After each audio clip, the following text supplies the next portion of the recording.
On this day in history, August 10th, 1519, Ferdinand Magellan's 5 ships set sail from Seville to circumnavigate the globe.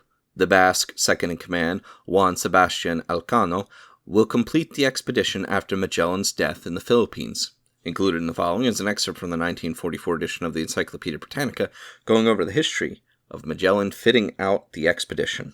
Magellan returned to Portugal in 1512. On July 14th of that year, he was raised to the rank of Fidalgo Escuadrero. And in 1513, he accompanied a Portuguese expedition against Azamar in Morocco. The city was taken on August 28th to 29th, 1513, but Magellan was subsequently wounded and lamed for life in a sortie, but was also accused of trading with the Moors. The accusation was subsequently dropped, but Magellan fell into disfavor with King Manuel, who let him understand that he would have no further employment in his country's service after May 15, 1914.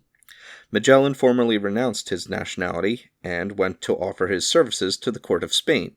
He reached Seville on October 20th, 1517, and then went to Valladolid to see Charles V, with the help of Juan de Aranda, one of the 3 chief officials of the India House at Seville, and of other friends, especially Diogo Barbosa, a Portuguese like himself, naturalized as a Spaniard, who had acquired great influence in Seville, and whose daughter he now married. He gained the ear of Charles, and of the powerful minister, Juan Rodriguez de Fonseca, Bishop of Burgos, the persistent enemy of Columbus, the steady supporter of his great successor.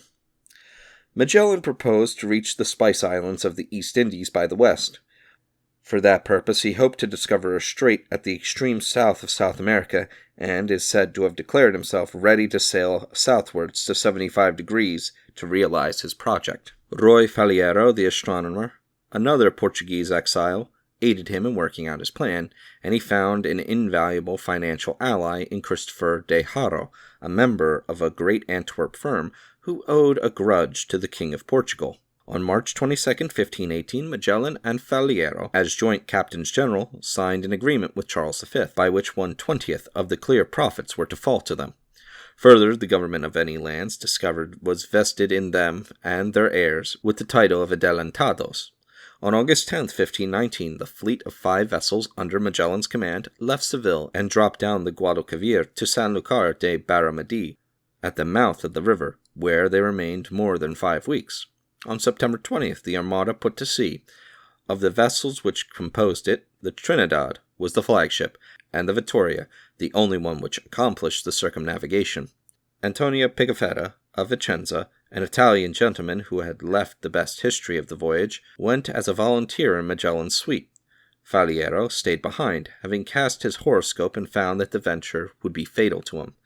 Before starting, Magellan made his will and addressed a memorandum to Charles V, assigning geographical positions connected with the controversy he was intending to settle, viz., the proper drawing of a demarcation line between the spheres of Spain and Portugal in the East Indies, and the inclusion of the Moluccas within the Spanish sphere.